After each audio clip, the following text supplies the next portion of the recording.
Sagis, hello, how are you? My singing bowl is still ringing. This is Marthe with Universal Power Tarot.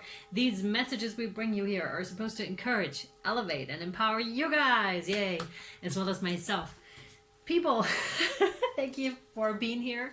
Thank you for all of your support and your kind words and subscriptions. Everything really.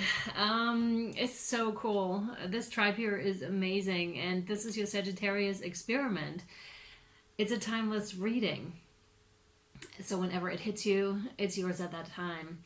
And it's quite interesting to experiment in such a way and to let the cards speak and intuition speak and the guides speak. It's very interesting. What I need to tell you, like right when I started the reading and as I was pre-shuffling your cards, this is definitely for some of you, I started to get crampy here in my muscles. And I know it's very common, but they're saying just massage it and you'll be fine. All right? So that's that, and I hope it'll ease up because it's inconvenient. Okay. Yeah, so this is basically an experiment. Please bear with me as I get used to the cards. And because it's different with the other readings I usually do, I already know all of the cards, and so it's basically a huge flow. These are too, but sometimes I need to look longer at the cards. So it's a general reading, and it may or may not resonate with you, Sagis.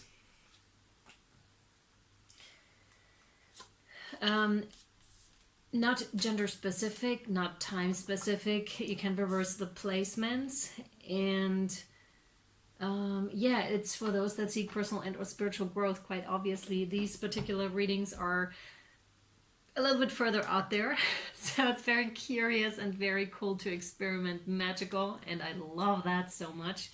So there you go. Let's see, let's hop in. All right.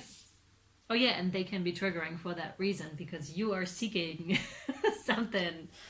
Here we are. Oh, wow. The King of Arrows, the Kingfisher. That is so cute. Sorry, the reason I'm saying that is so cute is because in German, this bird here is not called Kingfisher. It's called bird of the ice, something like that in direct translation. And as I was looking at children's books and we were looking at animal books, I told my son what the name of this bird, and he was like, oh, that's cool, can he bring me ice cream? And I was like, no, not exactly. But that was so cute, and that memory just came in. So it's about reminiscing immediately for me here. Looking in the mirror of your emotions here, my dear Sagis, and reminiscing about the past. But what you're really going to see is your own reflection. But sometimes, you know how our reflection is a bit distorted, especially when we see it in water or old mirrors, because they're not as flat and not... We see ourselves a little bit different than others perceive us. Yeah. And of course, it's a bird that is really shining. It's a very colorful bird here, right? And not all birds are that colorful. That one is particularly beautiful, and it's got the red and it's got the blue and a bunch of other colors here too. Yeah, okay.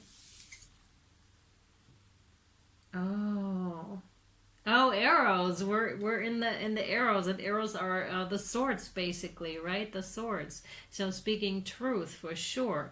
You've got the Four of Arrows and the mental capacity, of course, right? This is mental. Yep.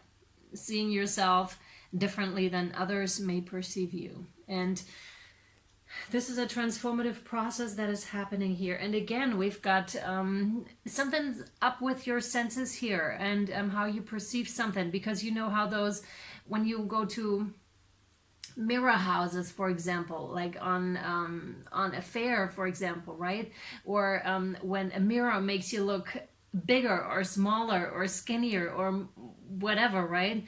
That's what's happening here. I feel a distorted sense for some reason. And also this butterfly can never be as big, not here, as a human being. So there's something about something that needs correction here, Sagittarius. You may not be, how do I say that? You may perceive things differently than the others, but it's in the realm of there needs to be some kind of a correction here, because you may see yourself as wobbly and others perceive you as this glorious, very colorful bird, right? Which is really gorgeous, and it's in that realm. Of course, it's like Four of Arrows. It's like rest, meditate, come to yourself again. Come to yourself again. Allow yourself to rise up. Allow your higher self to give you the messages, to allow them to come in so you'll know where to go. Page of Bows. Page of Bows with a stoat. 3 different animals. That's interesting. And at first glance, they don't have so much to do with one another. That could be about incorporating different parts of yourself that you don't feel belong to you, or that you feel are not yours, but really they are. Really they are. So you're all of those. You're the kingfisher, you're the butterfly, and you're the stoat. 2 of them are flying up in the air and one is rather on the ground, but the stoat is also in the water too.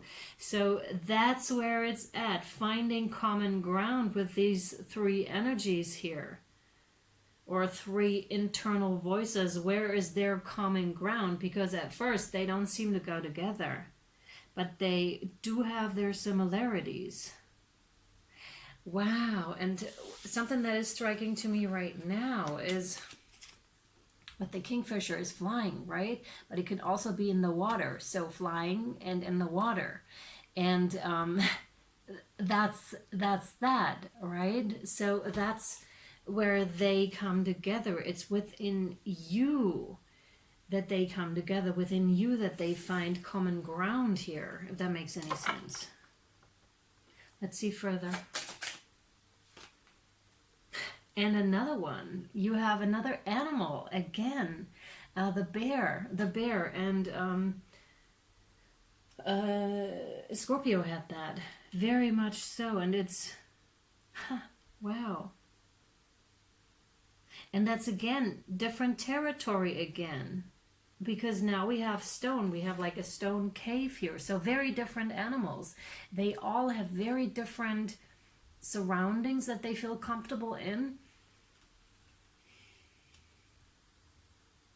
I feel there's a incorporation that needs to happen, or the process that you're in right now. Maybe finding out about lots of different parts of yourself.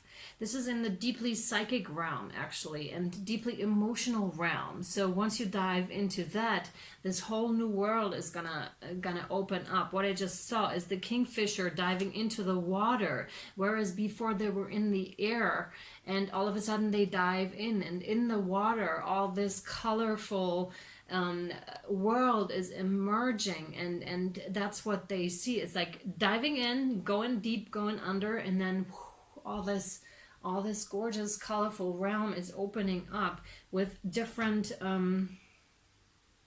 energies, different parts of yourself, and discovering each part and where they live, where they feel comfortable, each part of those. And each part of you may prefer something else, but they still go together. And I feel there's a need for getting in touch with these parts and finding out more about them in order for you to feel more at home within yourself. That was a lot to say. Yes, Edgy. Yeah, that's it. Wow. Oh my God, are you joking? That is just crazy. Wow. And we have 2 kings now, 1 queen. The Knight of Arrows with a hawk, another animal. Do you know how many humans are in this deck? It's virtually almost impossible to have all those animal cards out. Wow. So the Knight of Arrows, the hawk is something extremely, an animal that's extremely agile, that is very much able to really fly high because that's their ground, right? That is where they feel most comfortable, really high up in the air. They have the overview over everything, whereas butterflies are not that high up. They can't be found up there. Nor the kingfisher, they don't fly up there. Their ground is somewhere else. And again, we have that same connotation, and hawks can fly maneuvers that nobody else can. The feeling that I'm getting with this is now call on the animal world, on your animal guardians. They seem to be quite involved here.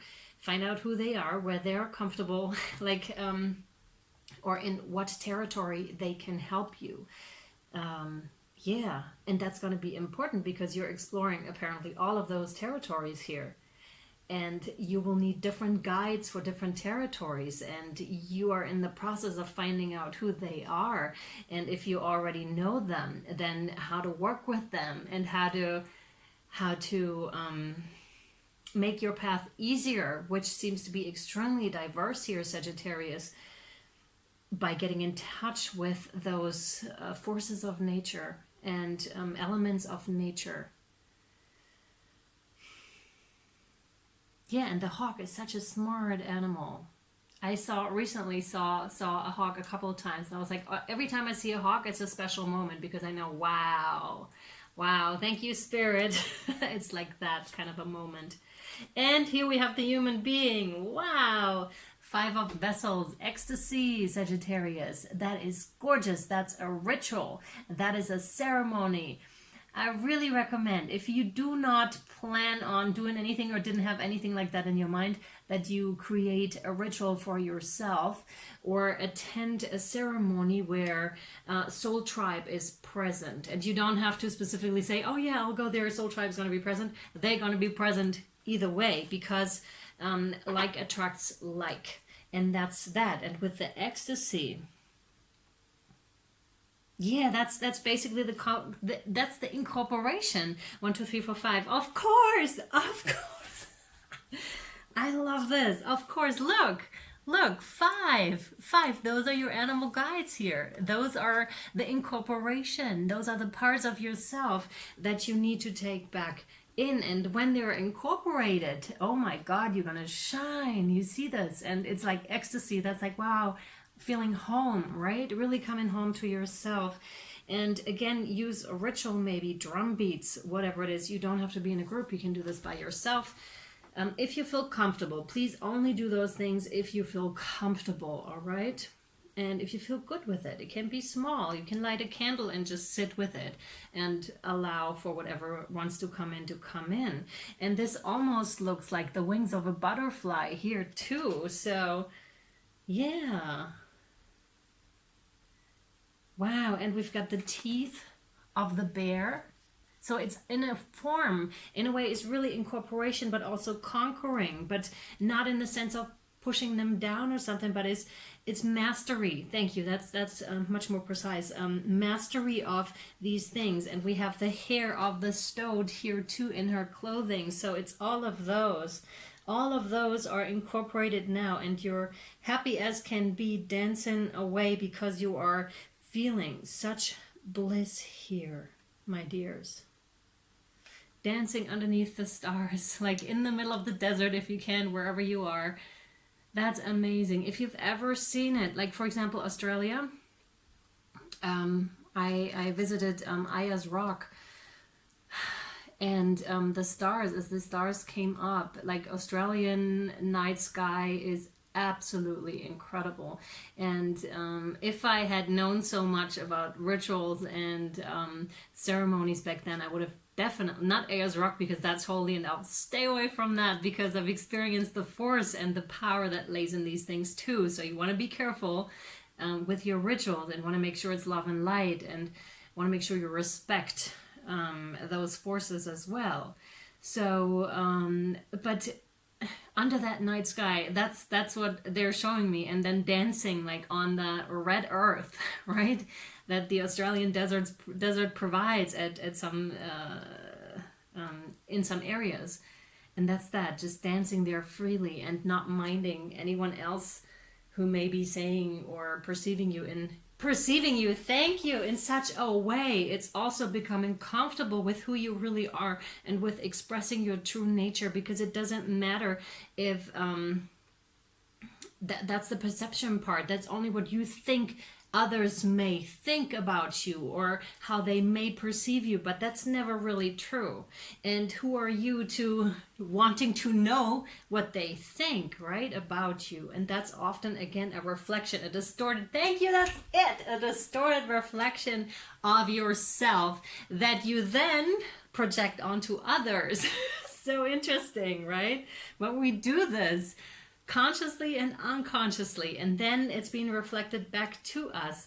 And I've seen this, first of all, of course, within myself, but also within other people, to observe. The more I learn about myself, the more I understand the world around me and how people act and people don't see stuff, myself absolutely included. Like, the learning never ends in this area. It doesn't.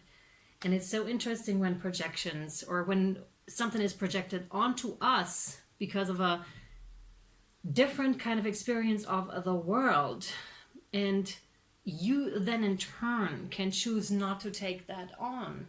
Also when it's done by yourself to yourself, right? And then just take a step back and have a look at, wow, that's not actually me. It's like stepping out of that persona and really stepping to the side, looking at this, maybe observing the situation that is happening here, and you're like, it could be anybody. That's interchangeable, right? It's what they're projecting, and vice versa is not really who I am. Excuse me. And that's that process that's being described here, and really finding freedom in that, in stepping out of those projections. Good. That's good. Cool, Saggies. Oh, hi. And that one, right? Yeah. Yes. Okay, cool. Ah, yes. Yes. I'm like tripling my bare feet on the ground. It's like self-love. Yes. Yes, Sagittarius. Self-love. That's it. And that's the 6. It's highly, highly successful and beneficial to you. And that card is basically representative of the other. And again, we have that starry night sky. Oh wow, it's what just came to me. It's just like that, being your higher self looking at you down here on earth and being like, yeah, that's it. I'm so proud of my human expression of my Sagittarius, and in their beautiful self-love and beautiful self-acceptance and beautiful stepping into power, right? It's really quite gorgeous. Wow.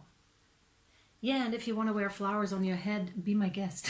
Very much so. Not just at festivals where it's cool so everybody does it, right? But why not do it like here? Why don't more people? Do you know how happy we would be, every single one of us, if we just did that?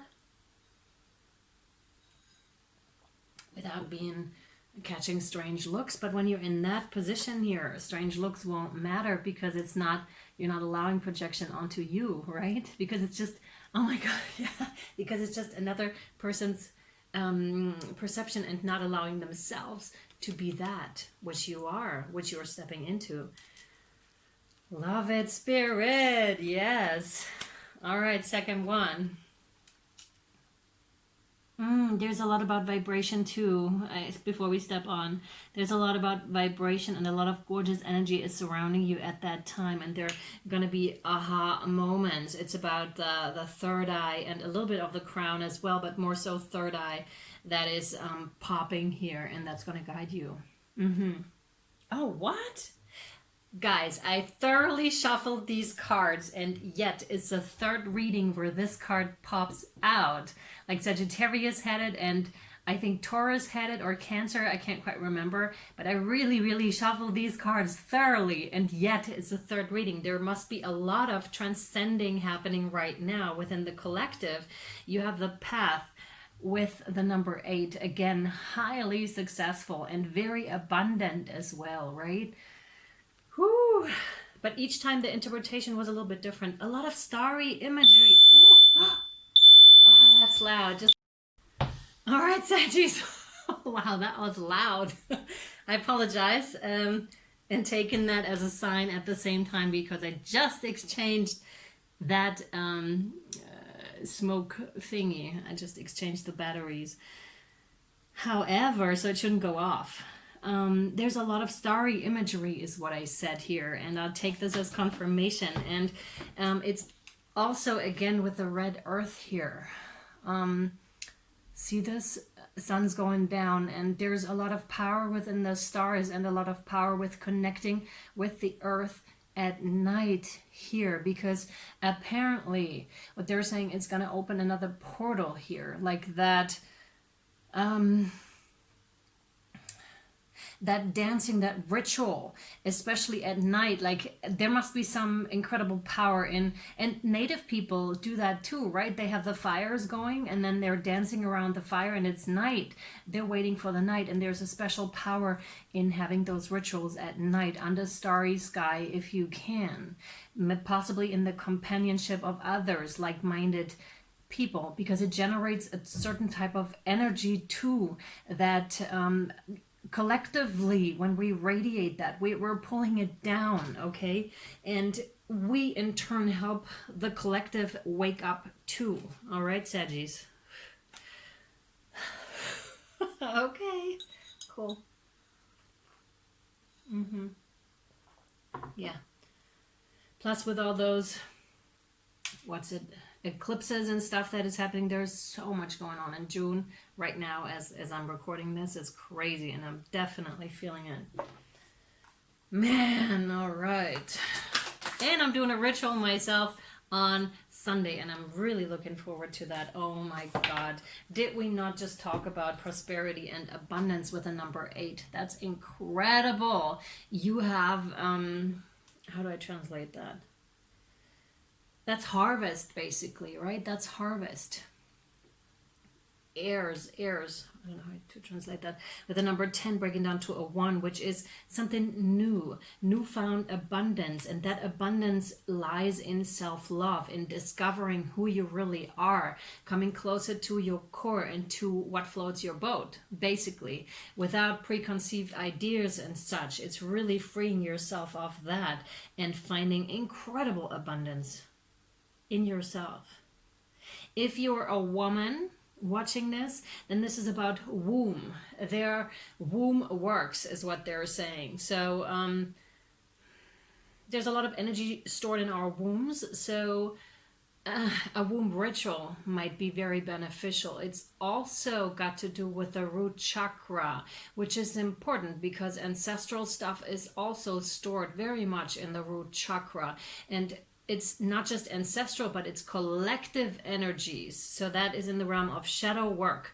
And shadow work just means illuminating something that we didn't see before. That's why it's the shadow, right? And we need to acknowledge what is happening, not just on an individual level, but on a collective level as well. And that's where we're going with this reading, apparently. And very, very abundant. It's like rising out of that. Look at this. It's like she's being born out of that, right? You're growing it. You have been growing it for a while, and ta-da, there is self-love. Very, very abundant, and it's going to show on the outside as well, I'm sure. Very sure of it. No? Yeah. Oh my God, did we not just say that? Oh my God, you have the star ancestor. Wow, people, follow the voice of your soul. I need to show you this because definitely, oh God, I love these readings. I'm definitely going to continue them. Look at this. Look at all the starry imagery here. And there's something huge about that, right? Oh, wow. Star seeds, hello, and such, right? That's incredible. Or however you want to like identify, but that's really, really, that's not something small here either. Whew. Light codes, downloads, astrology, all that stuff. Wow. If that comes to you at that time, which I wouldn't be surprised about, then that's a sign to follow, most likely. All right, follow the voice of your soul. Heed the messages coming directly from your soul. The star ancestors is a Native American term for extraterrestrial light beings who are dedicated to the healing and growth of the world. These incredible beings are divine embodiments of love who bring wisdom from the higher realms. Often people feel a sense of connectedness when they look up into the night sky and see the stars. I believe that's because they are remembering their starry connections, and those are what this card represents. The star ancestor is reminding you that you have otherworldly support and that your friends from the stars can help you if you are willing to be helped. They can support you in connecting with and following your soul's deepest calling. There is a deeper purpose to your human journey. Not only were you born on purpose, you were born for a purpose. You were born to be a bright light in the world, and there are supporters out there in the universe sending waves of energy to guide you at this time. Information and inspiration that has been coming your way recently is not new information, but memories. Your feelings of being drawn in a particular direction are the awakening of an aspect of your soul. You're being drawn towards a road that will not only light you up, but also help you light up your corner of the world. Continue following the cosmic guidance that is coming your way. What a reading. Oh my goodness. Again, all I can say is I thoroughly enjoyed reading for you today and tapping into your gorgeous energy. Oh my God. So beautiful. Thank you so much, you guys. And yeah, I really hope this was insightful or helpful to you in some way or form. If you want to, I would appreciate if you left some feedback regarding the reading. Constructive feedback, that is. And yeah, thank you for all your likes, shares, subscriptions, and donations, for booking private readings with me. It's just awesome. Thank you so much. Sending you much love and light. Bye, Saggies.